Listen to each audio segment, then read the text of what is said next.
since I'm new. And you missed the hens night. I did miss the hens night. Yeah.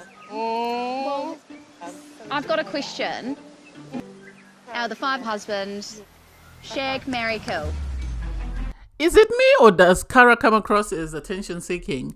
Because Kara OG seems to blame everybody for her sort of not having a shine or her moment to shine. And it's like you're accusing your husband of coming here for fame, and yet you are complaining that everybody, even the new bride, the new Kara, you're complaining that now there's 2 Karas. How will people be able to tell you apart? We can't tell you apart, love. We can't tell you apart. Anyway, I digress. Hey there, thanks for stopping by. It's your girl Valerie.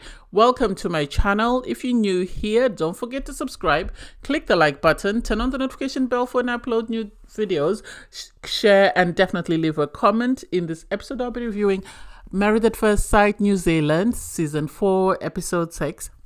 Oh my God. Well, I hope it's going to build up now. I hope it's going to build up because at the moment, Mafs is boring.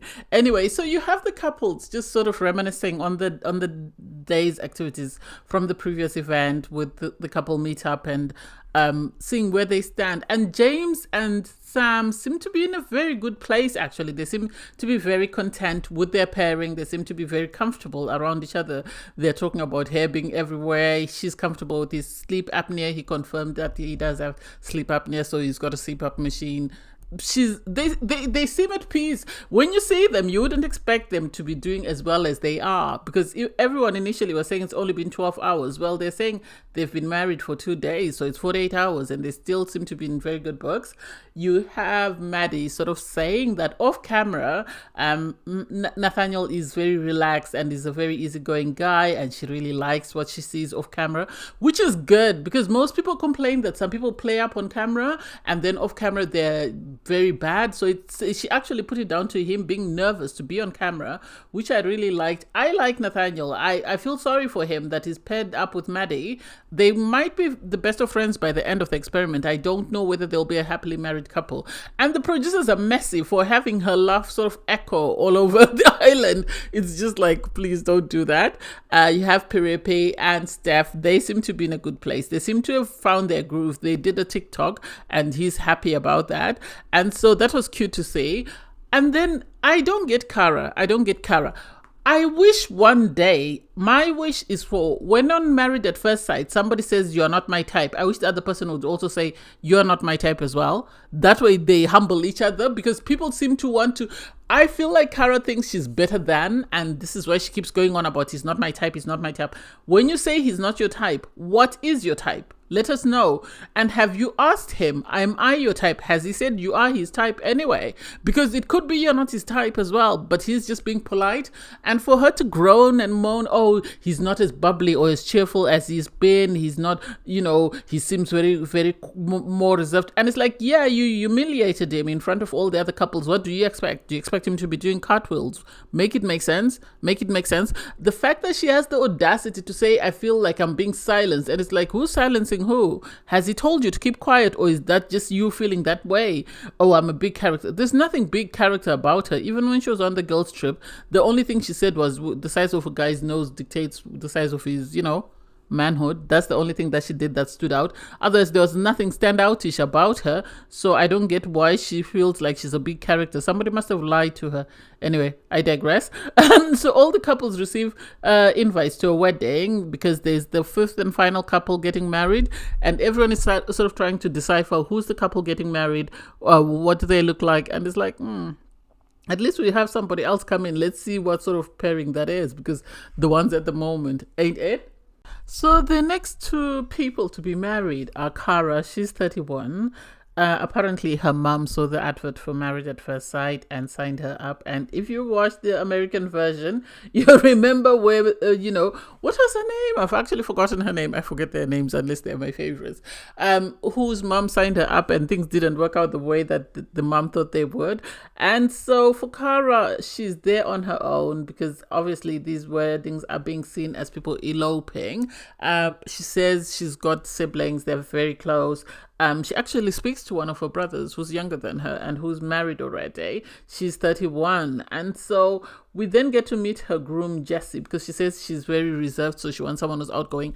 He seems very outgoing. He says he's described as a golden retriever. I can see that. I really can see that, because he seems way too happy-go-lucky for my liking. And so it's going to be interesting to see how they work out as a couple, because I think it's going to be a lot of highs and lows in that relationship. I think there's got to be a lot of sort of butting of heads. I know she said she didn't want someone who was as reserved as she is, because then she wouldn't be able to open up, but I don't know. His family, apparently, it was a bit strange because the sister got married like 2 days before Jesse was getting married, and you could tell that the parents were not trying to say anything controversial on camera. They're trying to be on their best behavior, but they're sort of like worried that we are there for your sister as a whole family. We've always done everything together. Why are you then going to Vanuatu to get married without us? And it's like, well, that's the concept of the show. I think they had a few choice words for him once the cameras had gone. I think they had a few choice words for him, because I don't think it was as happy-go-lucky. You could tell the mum was very upset. She looked like she wanted to cry, but hey, it is what it is. Well, he is a financial consultant, and she says she's some sort of consultant. Well, she's sort of a public consultant. She makes it seem like it's like selling sunset or something like that. So I don't know. We'll see.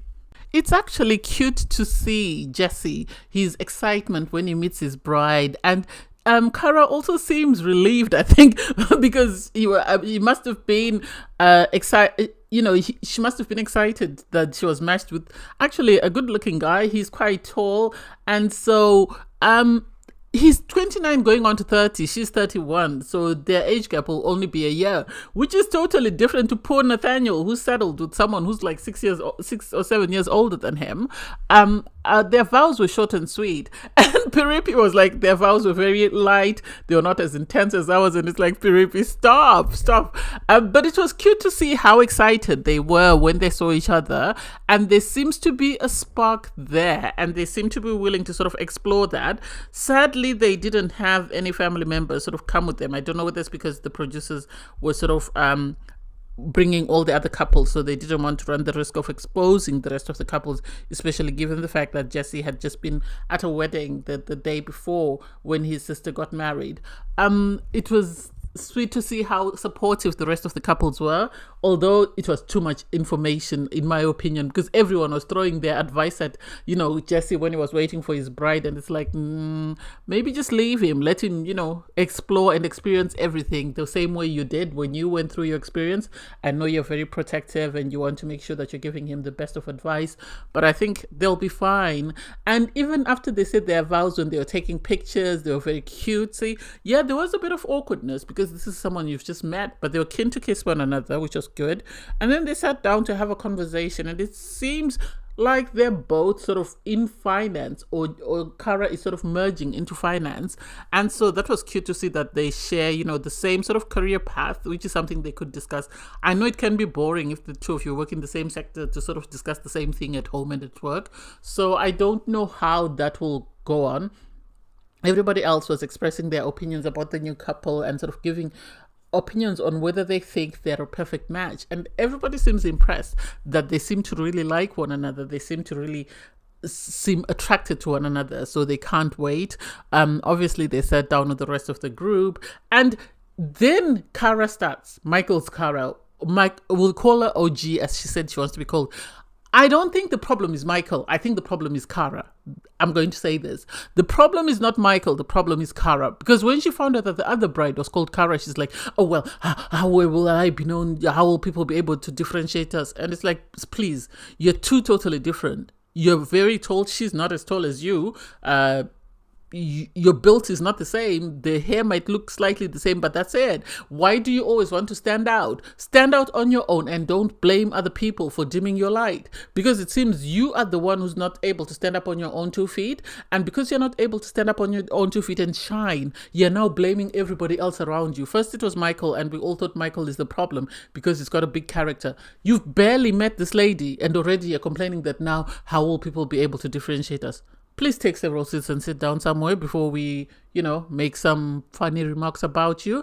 Anyway, after the meal, the grooms decide to take Jessie to have a conversation and leave the girls to have a chat.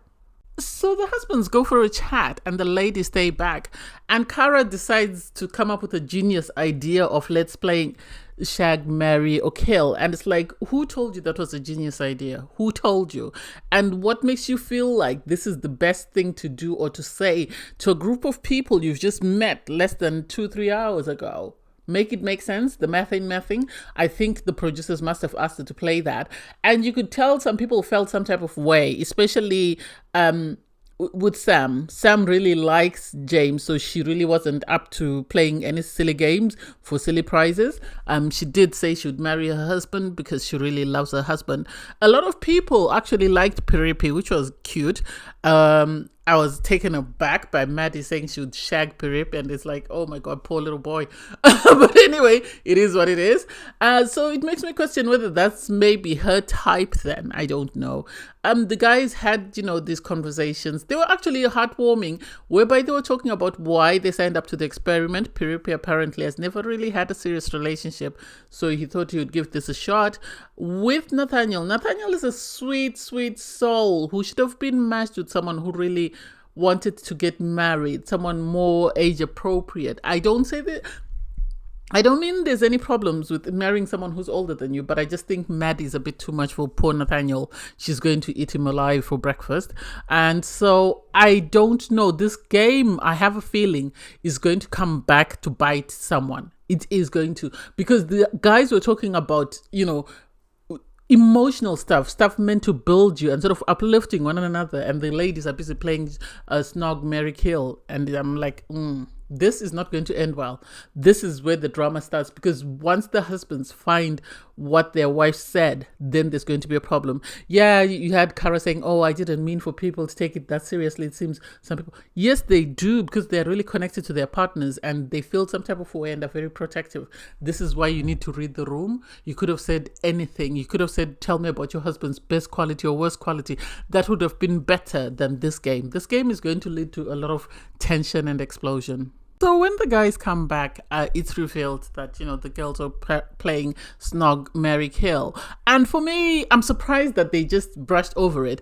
I think the guys want to speak to their wives separately, away from the group, and actually find out what happened. And as I said before, there's going to be drama. The dance was a bit cringe and a bit cute. There was no music, and oh my god, Maddie, what was she doing? I didn't quite understand that. But hey, it is what it is. This season, I think, is on a budget, a very tight budget, because the things that have been taking place don't make no sense. But hey, I've never watched Married at First Sight New Zealand, so I don't know whether this is their common theme. I can't wait to see what happens. It seems that the honeymoons are taking place on the same sort of island where the weddings took place. They had a different officiant this time, so I can't wait to see what happens. Anyway, thanks guys for watching. Please don't forget to like, share, comment and subscribe, and click the link in my video to watch my review from episode 5. Bye guys.